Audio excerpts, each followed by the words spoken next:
Okay, in the last video, we talked about the causes of the Civil War, that it was sectionalism, slavery, and states' rights.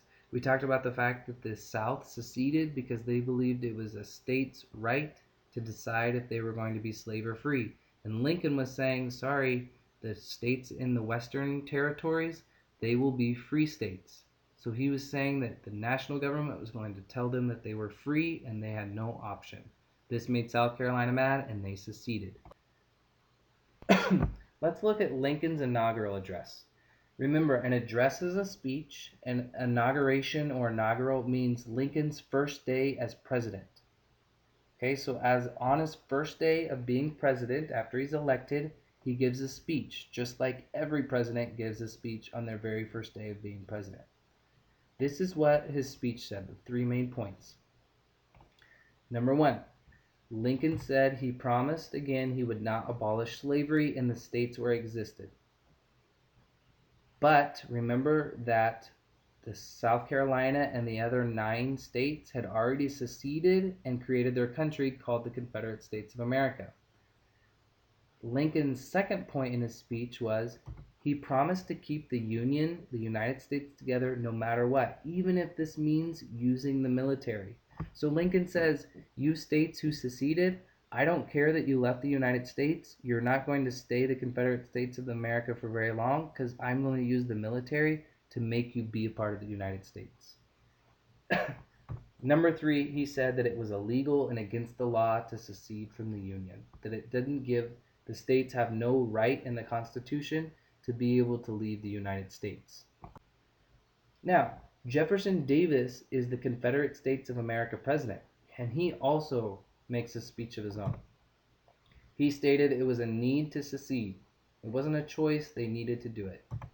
He also said it was a state's right to secede. So him and Lincoln are already going against each other on that point.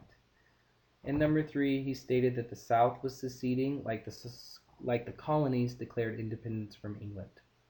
Okay, so some very different opinions.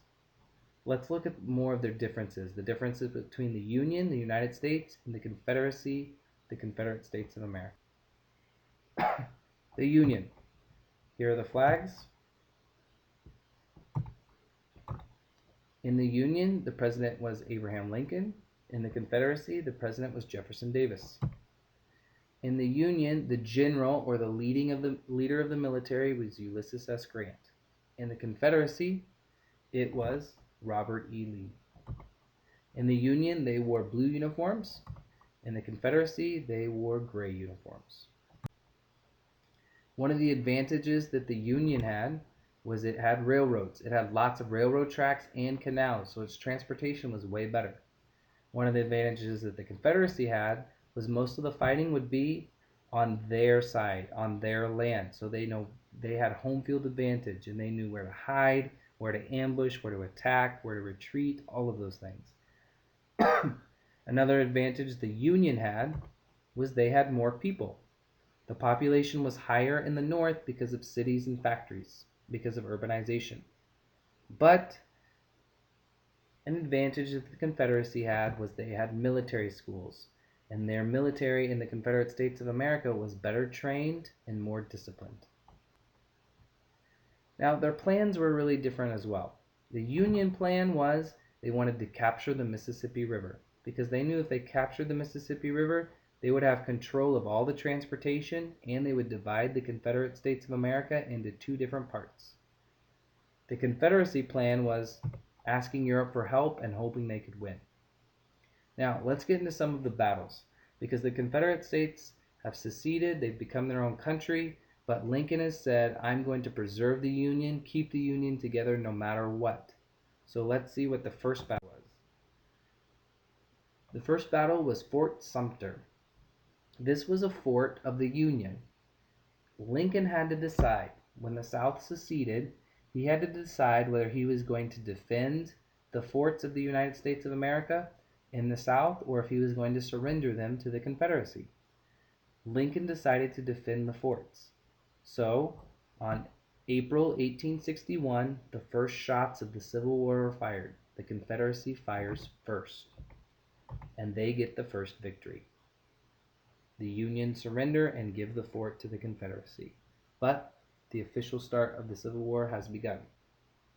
After that, the Confederacy are feeling really confident and strong. So in 1861, they attack the North. Again, it's a victory for the Confederacy. And the Confederate General Jackson, gets his nickname Stonewall Jackson. So at this point, the Confederacy are feeling really good. They're feeling like they might win this thing and be able to stay their own country.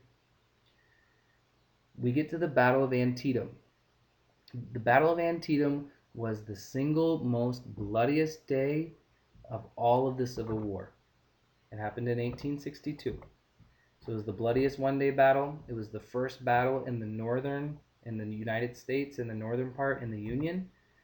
But the Union pull out the victory, and it gives the Union confidence. So the Union win. The United States wins. They beat the Confederacy. Because they beat the Confederacy, after the Union defended against the invasion, Lincoln gives the Emancipation Proclamation. The Emancipation Proclamation is saying that slavery is now illegal and all slaves are free. So the Union wins. After the Union win, Lincoln gives a speech that says all slaves in the Confederate States of America are now free.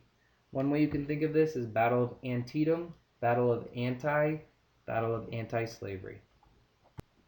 So let's talk a little bit more about the Emancipation Proclamation. Remember, when Lincoln first got into the war and decided to fight, his main purpose of the Civil War was preserving the Union. But in the Emancipation Proclamation, he changed the purpose of the war to freeing the slaves, because the Emancipation Proclamation was proclaiming that all slaves in the Confederate States of America were now free. Now we get to the Battle of Gettysburg. At this point in the war, this is 1863, so there's been 2 years of fighting. And by this point, there had been battles won by the Confederacy and there was battles won by the Union. But on this day, it was the turning point in the war. The Union win the battle. It's a really, really big battle.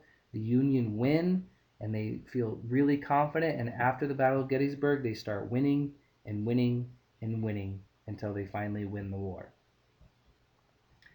After the Battle of Gettysburg, the field that the men died on was turned into a national cemetery to honor the men who died there. Lincoln shows up, and during the opening of the ceremony to honor those men, Lincoln gives a speech called the Gettysburg Address, the speech that starts with 7 years ago. The purpose of the speech was to honor the men who died in Gettysburg, and it was like a pump-up speech to his Union troops to keep them fighting and to keep going to win the war. Now, one of the final battles was the Battle of Vicksburg. Remember, the Union plan was to capture and take control of the Mississippi, and this was going to happen in Vicksburg because they knew if they took control of the Mississippi, they would have all control of transportation and they would divide the Confederate States in half. So in 1863, the Union win the Battle of Vicksburg, and it gives them full control of the Mississippi River. At this point, Robert E. Lee knows that he's lost. Robert E. Lee meets with Ulysses S. Grant at a place called Appomattox Courthouse and signs a treaty.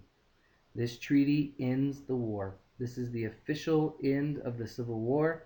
The Union has won, the Confederate States of America has lost, and the Confederate States of America are no more. They are going to be joined back together with the United States. So after 4 years of war, there's 630,000 deaths, and the war ends in 1865. Started in 1861, ends in 1865. Now, also in 1865, Abraham Lincoln is elected for his second term as president. So his first term of president was the whole Civil War. And then as he's being reelected, the Civil War ends with Robert E. Lee's surrender at Appomattox Courthouse, and he's reelected for a second term. During his second inaugural address, so his second speech of his second term, he says this: with malice toward none and charity for all. What he meant by this is now that the Civil War is over, we must forgive the South, we must reunite the South, rebuild the South, and reconstruct the South. Sadly, what Abraham Lincoln did not know is a month after March 4th, 1865, his inaugural address, John Wilkes Booth will assassinate him on April 15th, 1865. In 1865, Lincoln is shot in the back of the head at Ford's Theater by John Wilkes Booth.